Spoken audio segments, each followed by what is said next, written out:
गणेश चतुर्थी की 4 पौराणिक एवं प्रचलित कथाएं। व्रत में सुनने से दूर होंगे सारे संकट, मिलेगा अपार सुख। लेकिन उससे पहले चैनल कृष्ण की दीवानी को सब्सक्राइब और वीडियो को लाइक जरूर करें। धन्यवाद। चलिए सुनते हैं कहानी। जो भी गणेश जी की गणेश चौथ पर सुनता है, गणेश जी उनके सभी संकट हर लेते हैं। तो कहानी पूरी जरूर सुने। श्री गणेशाय नमः। संकष्टी गणेश चतुर्थी व्रत करने से घर परिवार में आ रही विपदा दूर होती है। कई दिनों से रुके मांगलिक कार्य संपन्न होते हैं तथा भगवान श्री गणेश असीम सुखों की प्राप्ति कराते हैं। माह की किसी भी चतुर्थी के दिन भगवान श्री गणेश की पूजा के दौरान संकष्टी गणेश चतुर्थी व्रत की कथा पढ़ना अथवा सुनना जरूरी होता है। इससे संबंधित 4 कथाएं प्रचलित हैं। पहली कथा। पौराणिक एवं प्रचलित श्री गणेश कथा के अनुसार एक बार देवता कई विपदाओं में घिरे थे। तब वह मदद मांगने भगवान शिव के पास आए। उस समय शिव के साथ कार्तिकेय तथा गणेश जी भी बैठे थे। देवताओं की बात सुनकर शिव जी ने कार्तिकेय व गणेश जी से पूछा कि तुम में से कौन देवताओं के कष्टों का निवारण कर सकता है। तब कार्तिकेय व गणेश जी दोनों ने ही स्वयं को इस कार्य के लिए सक्षम बताया। इस पर भगवान शिव ने दोनों की परीक्षा लेते हुए कहा कि तुम दोनों में से जो सबसे पहले पृथ्वी की परिक्रमा करके आएगा वही देवताओं की मदद करने जाएगा। भगवान शिव के मुख से यह वचन सुनते ही कार्तिकेय अपने वाहन मोर पर बैठकर पृथ्वी की परिक्रमा के लिए निकल गए। परंतु गणेश जी सोच में पड़ गए कि वह चूहे के ऊपर चढ़कर सारी पृथ्वी की परिक्रमा करेंगे तो इस कार्य में उन्हें बहुत समय लग जाएगा। तभी उन्हें एक उपाय सूझा। गणेश अपने स्थान से उठे और अपने माता पिता की 7 बार परिक्रमा करके वापस बैठ गए। परिक्रमा करके लौटने पर कार्तिकेय स्वयं को विजेता बताने लगे। तब शिव जी ने श्री गणेश से पृथ्वी की परिक्रमा न करने का कारण पूछा। तब गणेश ने कहा, माता पिता के चरणों में ही समस्त लोक है। यह सुनकर भगवान शिव ने गणेश जी को देवताओं के संकट दूर करने की आज्ञा दी।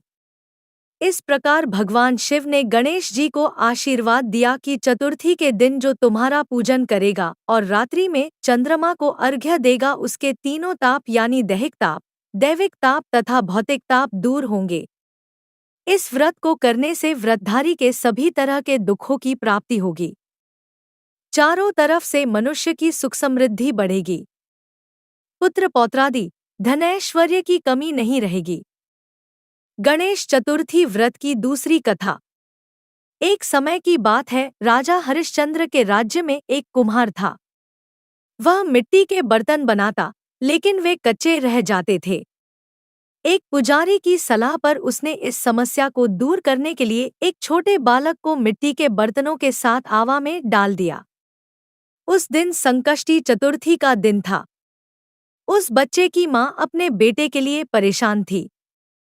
उसने गणेश जी से बेटे की कुशलता की प्रार्थना की।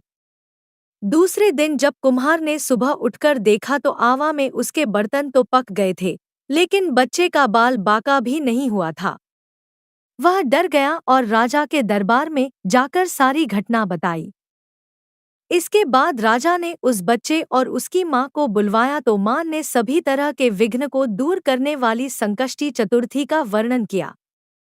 इस घटना के बाद से महिलाएं संतान और परिवार के सौभाग्य के लिए संकट चौथ का व्रत करने लगी। तीसरी कथा। एक समय की बात है कि विष्णु भगवान का विवाह लक्ष्मी जी के साथ निश्चित हो गया। विवाह की तैयारी होने लगी। सभी देवताओं को निमंत्रण भेजे गए, परंतु गणेश जी को निमंत्रण नहीं दिया, कारण जो भी रहा हो। अब भगवान विष्णु की बारात जाने का समय आ गया। सभी देवता अपनी पत्नियों के साथ विवाह समारोह में आए। उन सबने देखा कि गणेश जी कहीं दिखाई नहीं दे रहे हैं। तब वे आपस में चर्चा करने लगे कि क्या गणेश जी को नहीं न्योता है, या स्वयं गणेश जी ही नहीं आए हैं। सभी को इस बात पर आश्चर्य होने लगा। तभी सबने विचार किया कि विष्णु भगवान से ही इसका कारण पूछा जाए। विष्णु भगवान से पूछने पर उन्होंने कहा कि हमने गणेश जी के पिता भोलेनाथ महादेव को न्योता भेजा है। यदि गणेश जी अपने पिता के साथ आना चाहते तो आ जाते, अलग से न्योता देने की कोई आवश्यकता भी नहीं थी। दूसरी बात यह है कि उनको 1.25 मन मूंग, 1.25 मन चावल, 1.25 मन घी और 1.25 मन लड्डू का भोजन दिन भर में चाहिए। यदि गणेश जी नहीं आएंगे तो कोई बात नहीं, दूसरे के घर जाकर इतना सारा खाना पीना अच्छा भी नहीं लगता। इतनी वार्ता कर ही रहे थे कि किसी एक ने सुझाव दिया, यदि गणेश जी आ भी जाएं तो उनको द्वारपाल बनाकर बैठा देंगे कि आप घर की याद रखना। आप तो चूहे पर बैठकर धीरे धीरे चलोगे तो बारात से बहुत पीछे रह जाओगे। यह सुझाव भी सबको पसंद आ गया, तो विष्णु भगवान ने भी अपनी सहमति दे दी। होना क्या था कि इतने में गणेश जी वहां आ पहुंचे और उन्हें समझा बुझाकर घर की रखवाली करने बैठा दिया। 12 किसी की समझ में नहीं आ रहा था कि अब क्या किया जाए। तब तो नारद जी ने कहा, आप लोगों ने गणेश जी का अपमान करके अच्छा नहीं किया। यदि उन्हें मनाकर लाया जाए तो आपका कार्य सिद्ध हो सकता है और यह संकट टल सकता है। शंकर भगवान ने अपने दूत नंदी को भेजा और वे गणेश जी को लेकर आए। गणेश जी का आदर सम्मान के साथ पूजन किया। तब कहीं रथ के पहिए निकले। अब रथ के पहिए निकल को गए, परंतु वे टूट फूट गए, तो उन्हें सुधारे कौन? पास के खेत में खाती काम कर रहा था, उसे बुलाया गया। खाती अपना कार्य करने के पहले श्री गणेशाय नमः कहकर गणेश जी की वंदना मन ही मन करने लगा। देखते ही देखते खाती ने सभी पहियों को ठीक कर दिया। तब खाती कहने लगा कि हे देवताओं, आपने सर्वप्रथम गणेश जी को नहीं मनाया होगा और न ही उनकी पूजन की होगी, इसीलिए तो आपके साथ यह संकट आया है। हम तो मूर्ख अज्ञानी हैं, फिर भी पहले गणेश जी को पूजते हैं, उनका ध्यान करते हैं। आप लोग तो देवतागण हैं, फिर भी आप गणेश जी को कैसे भूल गए? अब आप लोग भगवान श्री गणेश जी की जय बोलकर जाएं, तो आपके सब काम बन जाएंगे और कोई संकट भी नहीं आएगा। ऐसा कहते हुए बारात वहां से चल दी और विष्णु भगवान का लक्ष्मी जी के साथ विवाह संपन्न करा के सभी सकुशल घर लौट आए। हे गणेश जी महाराज, आपने विष्णु को जैसो कारज सारियो, ऐसो कारज सबको सिद्ध करजो। बोलो गजानन भगवान की जय। चौथी कथा। श्री गणेश चतुर्थी व्रत की पौराणिक कथा के अनुसार एक बार भगवान शिव तथा माता पार्वती नर्मदा नदी के किनारे बैठे थे। वहां माता पार्वती ने भगवान शिव से समय व्यतीत करने के लिए चौपड़ खेलने को कहा। शिव चौपड़ खेलने के लिए तैयार हो गए, परंतु इस खेल में हार जीत का फैसला कौन करेगा, यह प्रश्न उनके समक्ष उठा तो भगवान शिव ने कुछ तिनके एकत्रित कर उसका एक पुतला बनाकर उसकी प्राण प्रतिष्ठा कर दी और पुतले से कहा, बेटा, हम चौपड़ खेलना चाहते हैं, परंतु हमारी हार जीत का फैसला करने वाला कोई नहीं है, इसीलिए तुम बताना कि हम दोनों में से कौन हारा और कौन जीता। उसके बाद भगवान शिव और माता पार्वती का चौपड़ खेल शुरू हो गया। यह खेल 3 बार खेला गया और संयोग से तीनों बार माता पार्वती ही जीत गईं। खेल समाप्त होने के बाद बालक से हार जीत का फैसला करने के लिए कहा गया, तो उस बालक ने महादेव को विजयी बताया। यह सुनकर माता पार्वती क्रोधित हो गईं और क्रोध में उन्होंने बालक को लंगड़ा होने, कीचड़ में पड़े रहने का श्राप दे दिया। बालक ने माता पार्वती से माफी मांगी और कहा कि यह मुझसे अज्ञानतावश ऐसा हुआ है, मैंने किसी द्वेष भाव में ऐसा नहीं किया। बालक द्वारा क्षमा मांगने पर माता ने कहा, यहाँ गणेश पूजन के लिए नागकन्याएं आएंगी। तब नागकन्याओं से श्री गणेश के व्रत की विधि मालूम करने पर उस बालक ने 21 दिन लगातार गणेश जी का व्रत किया।